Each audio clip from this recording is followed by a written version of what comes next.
el presente video se expondrán 8 instrumentos de evaluación del trastorno de pánico y de agorafobia. Estos representan una importante estrategia en la valoración y en el abordaje clínico del trastorno, pues permiten obtener información sobre aspectos tales como los síntomas cognitivos y fisiológicos, conductas de escape y evitación, así como también las situaciones en las que se manifiestan estos síntomas.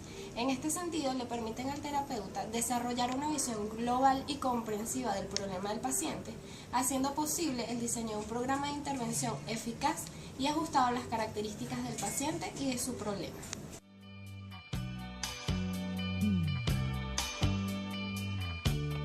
Alguien me ha dicho que la soledad se esconde. La escala de gravedad del trastorno de pánico evalúa 7 dimensiones del trastorno de pánico y sus síntomas asociados. Entre ellos se encuentra la frecuencia de los ataques de pánico, la angustia o el malestar causado por estos ataques, la ansiedad anticipatoria, que es la preocupación por futuros ataques y sus consecuencias asociadas. También se encuentra el miedo agorafóbico y la evitación, el miedo y la evitación de situaciones que se asemejen a las desencadenantes por estos trastornos de pánico, el deterioro e interferencia en el funcionamiento laboral como el deterioro e interferencia en el funcionamiento social. Todo esto se realiza a través de una entrevista estructurada en donde el terapeuta valora cada dimensión en una escala tipo Likert que va de 0 al 4, siendo 0 la mínima intensidad y máxima la máxima gravedad de la sintomatología. Y que tu blusa adora sentimientos que respiras. Tienes que comprender que no. El inventario de agorafobia tiene como objetivo evaluar las respuestas cognitivas, motoras y fisiológicas del paciente agorafóbico en las alternativas de solo acompañado en diferentes situaciones y la variabilidad individual de estas respuestas. Este inventario consta de 2 partes. En la primera parte se evalúan distintos tipos de respuestas entre sus escalas, motora, psicofisiológica y cognitiva, en las modalidades de solo y acompañado. Y en la segunda parte, mide la variabilidad de las respuestas en función a los factores que contribuyen a aumentar o reducir la ansiedad. El tiempo de administración de este inventario es aproximadamente 35 minutos. Cuestionario de ataques de pánico para niños y adolescentes. Consta de 28 preguntas sobre las características y naturaleza de los ataques de pánico, cogniciones asociadas a los mismos, interferencias que se producen y acontecimientos estresantes recientes. La información recogida permite establecer el diagnóstico del trastorno de pánico según el DSM-4.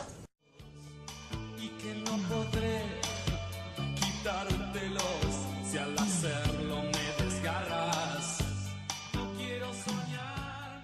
El índice de sensibilidad a la ansiedad está compuesto por 18 ítems en una escala tipo Likert, en el que la persona debe indicar el grado en el que suele experimentar o ha experimentado lo que anuncia cada enunciado, con opciones de respuestas que van desde nada hasta muchísimo. Los ítems hacen referencia a reacciones de miedo o ansiedad ante experiencias de síntomas de tipo físico, como cuando siento presión en el pecho, me asusta, no pude respirar bien. Síntomas de descontrol cognitivo, como cuando me resulta difícil pensar con claridad, me preocupa que me esté ocurriendo algo. Y síntomas observables socialmente, como por ejemplo, tengo miedo a sonrojarme delante de la gente.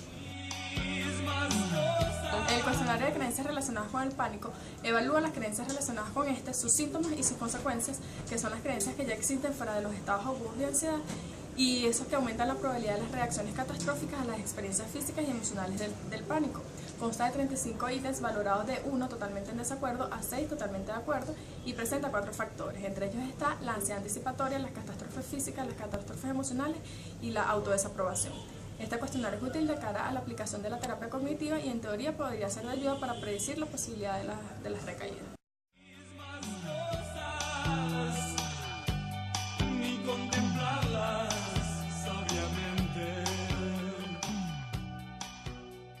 El cuestionario de pánico y agorafobia tiene como finalidad la evaluación de las características asociadas al pánico y al diagnóstico del trastorno de pánico con agorafobia y de la agorafobia sin historia del trastorno de pánico.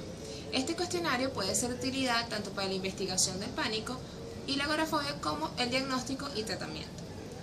Este cuestionario es un autoinforme que consta de 40 ítems que están seccionados en 6 partes.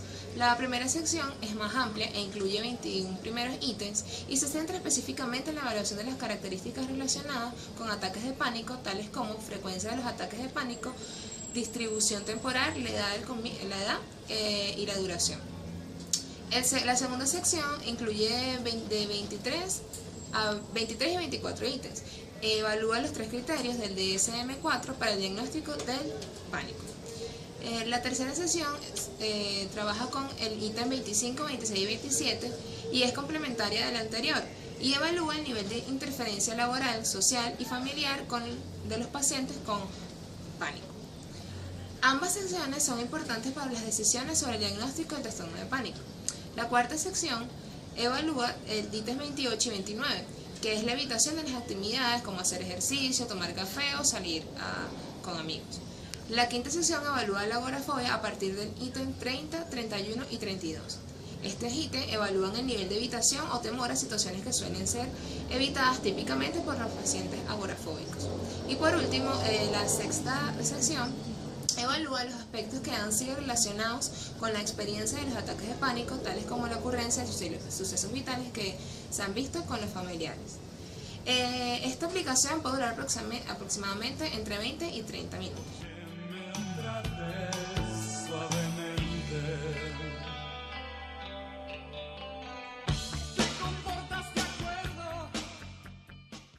Inventario de movilidad para la agorafobia. Es un inventario de 28 ítems para medir la conducta de evitación agorafóbica autoinformada y la frecuencia e intensidad de los ataques de pánico. El cliente clasifica su nivel de evitación de una escala de 1 al 5 de 26 situaciones diferentes cuando está solo y también cuando está acompañado. Un ítem final define el ataque de pánico y pregunta por su frecuencia en los últimos 7 días y en las últimas 3 semanas. Posteriormente se hizo una pequeña revisión en la que se añadió la segunda parte en la que el paciente debe rodear las 5 situaciones en las que afectan negativamente su vida. B se incluyó en la tercera parte del ítem adicional sobre la intensidad del 1 al 5 de los ataques del pánico. Y 3 se añadió una cuarta parte sobre las posibles existencias de una zona de seguridad, la localización de esta y su tamaño. El cuestionario de conductas objetivo es un cuestionario individualizado en el que la persona debe especificar 5 conductas que le gustaría realizar normalmente y que supondrían una mejora significativa en su vida cotidiana, tal como ir al cine con los amigos, salir a hacer las compras o salir a pasear al perro. Para cada enunciado se especifica el grado de dificultad del 1 al 10, la medida en la que evita la actividad del 1 al 6 y el miedo que le produce igualmente del 1 al 6. Esto representa un índice tanto para el paciente como para el terapeuta del progreso en terapia y además facilita una lista ordenada jerárquicamente de situaciones que podrían utilizarse para terapias de exposición. No es algo de